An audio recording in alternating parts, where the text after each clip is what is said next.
two powerful truths in today's reading that are basically woven through all the post-resurrection stories. The post-resurrection stories are, as a block, the strongest proof that the Christian scriptures were not written as a hoax.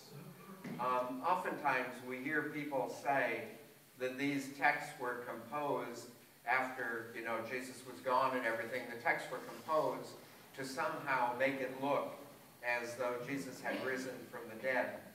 But one of the things that is consistent through these things is the unbelievable difficulty those people have in believing. They see Jesus, they aren't sure they've seen him.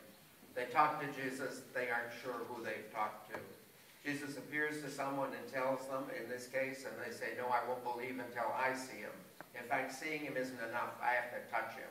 Touching him isn't enough, I got to put my hand into the nail mark. And we watch this great difficulty in accepting the fact that Jesus Christ is risen from the dead. And it should be fairly obvious that if you and I were to sit down and write a hoax about the thing, we would purge all the doubts. Everyone would recognize him immediately. Everyone would know. Everyone would know he should rise. Everyone would know he did rise. And everyone would recognize him. But the doubts that are woven into the text are in fact the proof of the veracity of the text itself.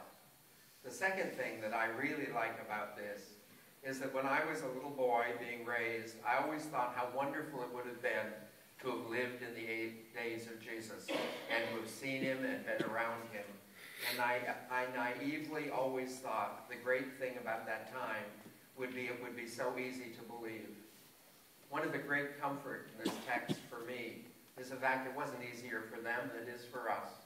Believing in Jesus Christ is always a difficulty. And you and I are called to live by this absolute faith, as they were. And it's no easier for us than it was for them. The two great truths that I find in this are a confirmation that our difficulty with faith is not just ours. It is faith itself. And secondly, that we have these texts that so strongly within themselves prove the fact that Jesus Christ is indeed risen from